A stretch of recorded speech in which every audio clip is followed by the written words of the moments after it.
رسول اللہ کی اطاعت کرنی ہے، اور پھر اس کے بعد اپنے اہل امر کی اطاعت کرنی ہے، امیر کی اطاعت کرنی ہے، اپنے پیر کی اطاعت کرنی ہے، اپنے مرشد کی اطاعت کرنی ہے، اپنے شیخ کی اطاعت کرنی ہے، اپنے امام کی اطاعت کرنی ہے۔ یہ سب اہل امر میں آتے ہیں۔ ان سب کو امیر کہا جاتا ہے، ان سب کو اسلامک لیڈر کہا جاتا ہے، ان سب کو مذہبی لیڈر کہا جاتا ہے، ان سب کو مذہبی پیشوا کہا جاتا ہے، ان سب کو روحانی پیشوا کہا جاتا ہے، ان کو سب کو طریقت کا راستہ بتانے والا کہا جاتا ہے، ان سب کو شریعت کا راستہ بتانے والا کہا جاتا ہے، ان سب کو رہبر شریعت کہا جاتا ہے، ان سب کو رہبران طریقت کہا جاتا ہے، ان سب کو منزل معرفت اور منزل حقیقت تک پہنچانے والا کہا جاتا ہے۔ تو سب سے پہلے نبوت کے بعد نبوت کی روشنی ہمارے ذریعے ہم تک جو پہنچی وہ کس کے ذریعے پہنچی؟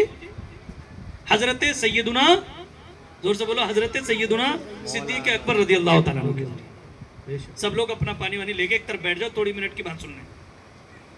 تو صدیقین کی جماعت کون تھی؟ صحابہ اکرام کی جماعت، سب صادق تھے، سب صادق تھے، سب سچے۔ سبحان اللہ۔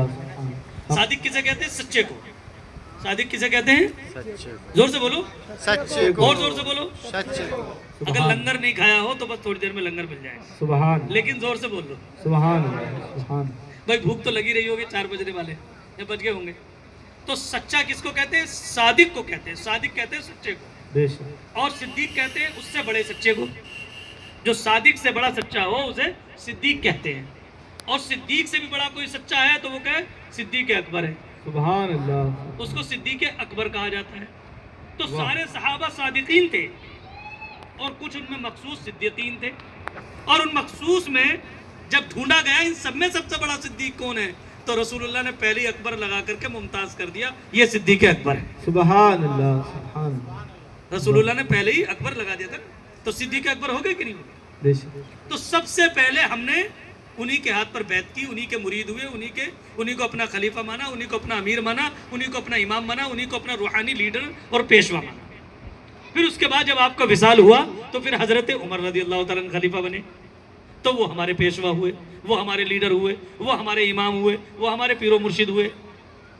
پھر اس کے بعد حضرت عثمان غنی بنے، پھر حضرت فاروق اعظم بنے، پھر حضرت مولا حسن بنے، حضرت حسین پاک بنے، یوں کربلا تک یہ سلسلہ شہادت کا چلتا رہا۔ پہلے صدیقین، اور جب تک حیات رہے تو صدیق رہے، اور جب ان کی وصال ہوا تو ایک کا وصال تو فطری ہوا جن کو حضرت ابوبکر صدیق کہتے ہیں، اور باقی کو جب وصال ہوا وہ شہادت کے ذریعے ہوا۔ بے شک۔ تو یہ وہ شہادت کی جماعت ہوئی جن کو قرآن نے شہداء کہا ہے۔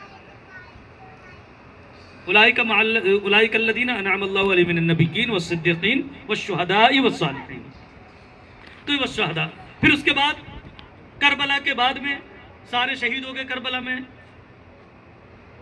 نفوس قدسیہ 1 بچے، تو وہاں سے سلسلہ صالحیت چالو ہو تاکہ یہ جماعت اپنے لیڈر سے جڑی رہے، ادھر ادھر نہ بھٹکے۔ تو یہ نفوس قدسیہ ہمیں جوڑ کے رکھتے رہے تاکہ ادھر ادھر نہ بھٹکے، یہ ریوڑ میں سے بکریاں نکل کے ادھر ادھر نہ بھاگے، انہوں نے سب کو باندھ کو رکھا اور یہاں پہچاننا ہمیں آسان۔ اب اس کے بعد ولایت کا دنیا کے انسان، ذلیل انسان نے، پہلے وہ خلافت راشدہ نہیں رہی، خلافت ایک طرف چلی گئی اور امامت اور ولایت ایک طرف ہو گئی۔ روحانیت، نورانیت، قرآنیت، اسلامیات، اسلام کی جان سب رہ گئی ایک طرف، اور سیاست، گندی سیاست ہو گئی ایک طرف، جو کہ یزید کے بیٹھتے ہی جو ہے، چونکہ دین تو کتاب اللہ میں تھا یا اہل بیت میں تھا، اور اس نے کتاب اللہ کو بھی چھوڑ دیا اور اس نے اہل بیت کو بھی چھوڑ دیا، اجماع امت کو بھی چھوڑ دیا، سارے صحابہ کو چھوڑ دیا، اس نے تو اپنی من مرضی چالو کر دی۔ تو وہاں سے سلسلہ سلوک چلا، سلسلہ